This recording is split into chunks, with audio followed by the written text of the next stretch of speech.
नमस्कार। नमस्कार। हाल ही में पर्दे के पीछे एक ऐसी हलचल हुई है जिसने सार्वजनिक जवाबदेही पर कह सकते हैं एक बड़ी बहस छेड़ दी है। जी। प्रधानमंत्री कार्यालय यानी पीएमओ ने लोकसभा सचिवालय को एक नोट भेजा है। और इस नोट में जो लिखा है वो काफी चौंकाने वाला है। इसमें कहा गया है कि 3 खास फंड्स के बारे में संसद में कोई भी सवाल पूछा जाएगा तो उसका जवाब नहीं दिया जाएगा। मतलब कोई सवाल नहीं, कोई जवाब नहीं। जी। और ये कोई मामूली फंड्स तो है नहीं। ये वो फंड्स हैं जिनमें जनता और बड़ी-बड़ी कंपनियां हजारों करोड़ रुपए का दान देती हैं। बिल्कुल। तो आज हम इन्हीं स्रोतों की गहराई में उतरेंगे। ये 3 फंड्स आखिर हैं क्या? ये फैसला इतना अहम क्यों हो गया है? और सबसे बड़ा सवाल कि जब देश की संसद को ही जानकारी देने से मना कर दिया जाए तो फिर पारदर्शिता और जनता के भरोसे का क्या होता है? सही बात है। तो चलिए इसी पर विस्तार से बात करते हैं और समझते हैं कि इस एक नोट का हमारे लोकतंत्र के लिए क्या मतलब है। पहले को ये बताइए कि हम किन 3 फंड्स की बात कर रहे हैं। हाँ, तो ये तीनों फंड्स अलग-अलग समय पर खास मकसदों के लिए बनाए गए थे। अच्छा। सबसे पुराना है प्रधानमंत्री राष्ट्रीय राहत कोष, या जिसे हम पीएम नेशनल रिलीफ फंड कहते हैं। ये 1948 में बना था, आजादी के ठीक बाद। जी बिल्कुल। प्राकृतिक आपदाओं और बड़े हादसों की पीड़ितों की मदद के लिए। फिर 1962 में जब चीन के साथ युद्ध हुआ तब बना राष्ट्रीय रक्षा कोष, नेशनल डिफेंस फंड, देश की सुरक्षा से जुड़े खर्चों के लिए। बिल्कुल। और तीसरा जो हम सब के जहन में अभी ताज़ा है वो है पीएम केयर्स फंड। कोविड के समय वाला। हाँ, मार्च 2020 में कोविड-19 जैसी आपातकालीन स्थितियों से निपटने के लिए इसे बनाया गया था। ठीक है, तो एक राहत के लिए, हाँ, एक रक्षा के लिए, हाँ, और एक आपातकाल के लिए। अब इस नोट पर वापस आते हैं। पीएमओ ने संसद के नियम 41 का हवाला दिया है। ये कोई मामूली बात तो नहीं लगती? नहीं, बिल्कुल नहीं। ये सिर्फ जानकारी देने में देरी नहीं है, जैसा कि आपने कहा, ये तो सीधा सीधा मना ही है। यही इस पूरे मामले का सबसे अहम पहलू है। और यहाँ पर ऐतिहासिक संदर्भ देखना बहुत जरूरी है। हमारे स्रोत बताते हैं कि जो पुराने 2 फंड हैं, नेशनल रिलीफ फंड और नेशनल डिफेंस फंड, उनके बारे में पहले भी संसद में सवाल पूछे जाते रहे। ये कोई आज की बात नहीं है। तो पहले क्या होता था? क्या तब भी ऐसे ही जवाब देने से मना कर दिया जाता था? नहीं, बिल्कुल नहीं। पहले का रवैया एकदम अलग था। कभी कभी सरकार विस्तार से जवाब देती थी। अच्छा। और अगर कभी मान लीजिए जानकारी मौजूद नहीं है तो कहा जाता था कि मंत्रालय अभी जानकारी इकट्ठा कर रहा है, हम जल्दी सदन को सूचित करेंगे। मतलब एक तरह का आश्वासन होता था। जी, लेकिन किसी ने ये कभी नहीं कहा था कि हम आपको जानकारी देंगे ही नहीं। ये जो नया निर्देश है, ये पिछली सभी प्रथाओं से आप कह सकती हैं जमीन आसमान का फर्क है। एक मिनट, ये बहुत जरूरी बात है। तो आप कह रहे हैं कि ये कोई प्रशासनिक ढिलाई नहीं है कि फाइलें नहीं मिल रही या अफसर व्यस्त हैं? नहीं, बल्कि ये एक नीतिगत फैसला है। एक कॉन्शियस डिसीजन लिया गया है कि अब से हम इन सवालों के जवाब देंगे ही नहीं। बिल्कुल। पहले जवाब होता था हम जानकारी जुटा रहे हैं, अब जवाब है हम जानकारी देंगे ही नहीं। अरे वाह! ये रवैया का एक बुनियादी बदलाव है। और यही बदलाव इस मुद्दे को इतना गंभीर बनाता है। सही बात है। ये सिर्फ एक सवाल का जवाब न देना नहीं है, ये तो संसद के अधिकार पर ही एक तरह का प्रश्न चिन्ह लगा रहा है। जी। और ये जो पारदर्शिता को लेकर पूरी बहस है, ये और भी गंभीर हो जाती है जब हम देखते हैं कि हम कितने बड़े अमाउंट की बात कर रहे हैं। हमारे स्रोतों में इन फंड्स के साइज को लेकर कुछ बहुत चौंकाने वाले आंकड़े हैं, है ना?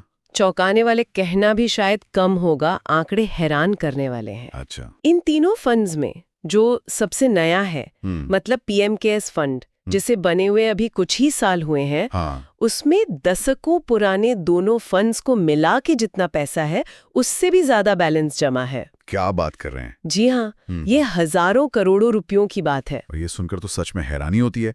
मतलब जो फंड सबसे नया है उसमें सबसे ज्यादा पैसा है। अच्छा, ये पैसा आता कहाँ से? क्या ये सिर्फ आम जनता का दान है या कुछ और भी है? नहीं, इसके 3 मुख्य स्रोत हैं, जैसा कि रिपोर्ट्स में बताया गया है। पहला तो है भारत के भीतर से मिलने वाला दान।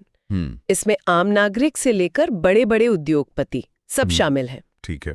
दूसरा, और ये एक बहुत बड़ा हिस्सा है, वो है कॉर्पोरेट सामाजिक उत्तरदायित्व यानी CSR के तहत कंपनियों से मिलने वाला पैसा। हाँ, CSR फंडिंग। जी, सरकार ने CSR नियमों में बदलाव करके इसे पीएम केयर्स में दान के लिए प्रोत्साहित भी किया था। अच्छा। और तीसरा स्रोत है विदेशी फंडिंग। विदेशी फंडिंग भी? हाँ, यानी विदेशों से भी इन फंड्स में पैसा आ रहा है। तो पैसा देश से भी आ रहा है, कंपनियों से भी आ रहा है और विदेश से भी आ रहा है। और यहीं पर यहीं पर पारदर्शिता का मुद्दा एकदम सामने आकर खड़ा हो जाता है। बिल्कुल। स्रोत में एक बहुत अच्छा उदाहरण भी दिया गया है। जैसे फंड की वेबसाइट पर या ऑडिट रिपोर्ट में ये तो बता दिया जाता है कि देखिए, हमने बच्चों की देखभाल के लिए 300 करोड़ रुपए खर्च किए, या फिर ऑक्सीजन सिलेंडर खरीदने पर 100 करोड़ रुपए खर्च किए। ये जानकारी सार्वजनिक है। जी, लेकिन असली सवाल जानकारी के स्तर का है। समस्या व्हाट और हाउ के बीच की है। मतलब वो ये तो बताते हैं कि क्या किया, पर ये नहीं बताते कि कैसे किया। अच्छा। वो 100 करोड़ रुपए के ऑक्सीजन सिलेंडर किससे खरीदे गए, किस कंपनी को ठेका मिला, क्या कोई टेंडर प्रक्रिया अपनाई गई थी, क्या वो सबसे कम दाम पर खरीदे गए? बिल्कुल। ये वो डिटेल्स हैं जहाँ असली जवाबदेही छिपी होती है, और यही जानकारी अब पर्दे के पीछे रखी जा रही है। हाँ, और यही बात पारदर्शिता की पूरी बहस को जान देती है। आप ये तो बता रहे हैं कि पैसा कहाँ खर्च हुआ, लेकिन ये नहीं बता रहे कि किसे फायदा हुआ, किस प्रक्रिया से हुआ। तो फिर सरकार का तर्क क्या है? वो किस आधार पे संसद को जानकारी देने से मना कर रही है? सरकार का तर्क काफी तकनीकी और कानूनी है। उनका कहना है कि ये फंड्स पब्लिक फंड तो हैं क्योंकि जनता का पैसा है, लेकिन ये भारत की संचित निधि यानी कंसोलिडेटेड फंड ऑफ इंडिया का हिस्सा नहीं है। कंसोलिडेटेड फंड ऑफ इंडिया, ये थोड़ा भारी शब्द है, इसे आसान भाषा में समझाएंगे? जरूर। कंसोलिडेटेड फंड ऑफ इंडिया को आप सरकार की मुख्य तिजोरी समझ सकते हैं। ओके।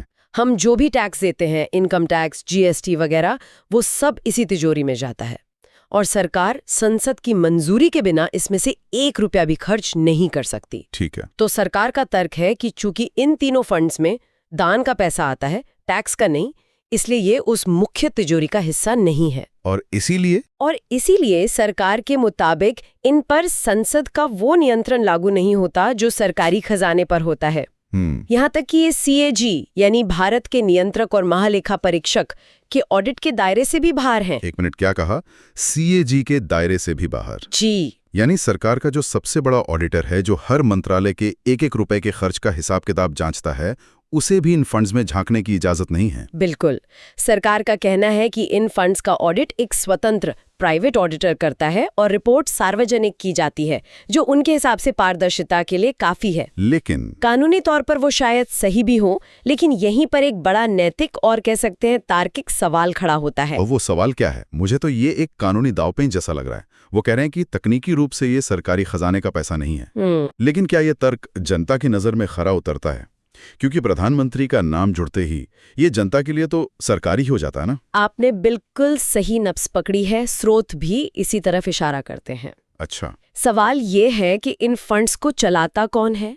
इन्हें चलाने के लिए जो प्रशासनिक, कानूनी और दूसरी मदद लगती है, वो सब प्रधानमंत्री कार्यालय के अधिकारी ही देते हैं। यानी सरकारी तंत्र का पूरा इस्तेमाल हो रहा है। जी, और लोग दान भी किसी प्राइवेट संस्था के नाम पर नहीं, बल्कि प्रधानमंत्री के पद पर भरोसा करके देते हैं। एक भरोसा होता है कि देश का सर्वोच्च पद इसकी निगरानी कर रहा है, इसलिए पैसा सही जगह जाएगा। और जब उसी भरोसे की बुनियाद पर मिले पैसे की जानकारी देने से मना कर दिया जाए तो वो भरोसा तो कमजोर हो गई। निश्चित रूप से। ये सीधे सीधे विश्वास के मुद्दे से जुड़ता है। अगर आप सरकारी तंत्र का इस्तेमाल कर रहे हैं, प्रधानमंत्री के नाम और पद का इस्तेमाल कर रहे हैं, तो फिर आप ये नहीं कह सकते कि इसकी जवाबदेही एक प्राइवेट संस्था जैसी होगी। सही बात है। जानकारी छिपाने से या उसे देने से इनकार करने से, जैसा कि स्रोत में कहा गया है, पूरी मंशा पर एक बड़ा सवालिया निशान लग जाता है।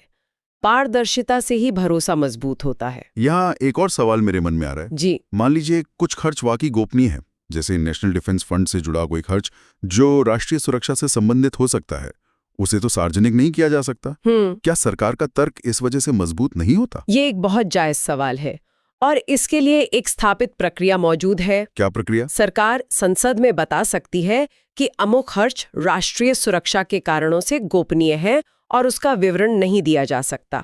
ऐसा पहले भी कई बार हुआ है और संसद इस बात को समझती भी है। अच्छा, तो ऐसा हो सकता है? जी, लेकिन यहाँ ऐसा नहीं हो रहा है। तो यहाँ फर्क क्या है? फर्क ये है कि यहाँ किसी खास संवेदनशील जानकारी को गोपनीय बताने के बजाय सभी सवालों पर एक मुश्त रोक लगा दी गई है। एक तरह का कंबल प्रतिबंध है ये। कंबल प्रतिबंध? हाँ। अब ये नहीं कह रहे हैं कि इस सवाल का जवाब नहीं दे सकते क्योंकि ये संवेदनशील है। आप कह रहे हैं कि आप इस विषय पर सवाल ही नहीं पूछ सकते। मतलब? ये वैसा ही है जैसे आप पूरी लाइब्रेरी को इसलिए बंद कर दें क्योंकि उसमें एक किताब ऐसी है जिसे आप सबको नहीं पढ़ाना चाहते। ये अनुपात का सवाल है। बहुत बढ़िया मिसाल दी आपने। तो अगर मैं इस पूरी चर्चा को संक्षेप में देखूं तो यहाँ दो विपरीत तर्क आमने सामने हैं। बिल्कुल। एक तरफ सरकार का कानूनी और तकनीकी तर्क है कि चूंकि ये फंड्स सरकारी खजाने से अलग है, इसलिए उनकी संसदीय जवाबदेही नहीं बनती। और दूसरी तरफ यह हकीकत है कि ये फंड्स सरकारी मशीनरी का इस्तेमाल करते हैं और प्रधानमंत्री के पद से जुड़े सार्वजनिक विश्वास पर चलते हैं। इसलिए इनकी नैतिक और सार्वजनिक जवाबदेही तो बनती है, भले ही कानूनी बाध्यता पर बहस होती रहे।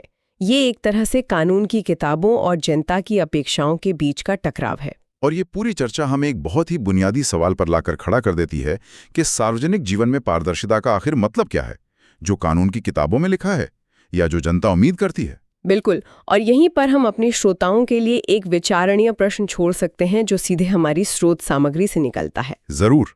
सवाल ये है कि जब कोई संस्था देश के सर्वोच्च सार्वजनिक पद के नाम, प्रतिष्ठा और संसाधनों का उपयोग करती है, तो क्या उसकी जवाबदेही भी सर्वोच्च मानकों की नहीं होनी चाहिए, भले ही तकनीकी नियम कुछ भी कहते हों? सही बात है। सार्वजनिक विश्वास और पारदर्शिता के बीच सही संतुलन कैसे स्थापित किया जा सकता है, और किसी लोकतंत्र के लिए इसका क्या मतलब है जब संसद में सवालों के जवाब मिलना ही बंद हो जाए?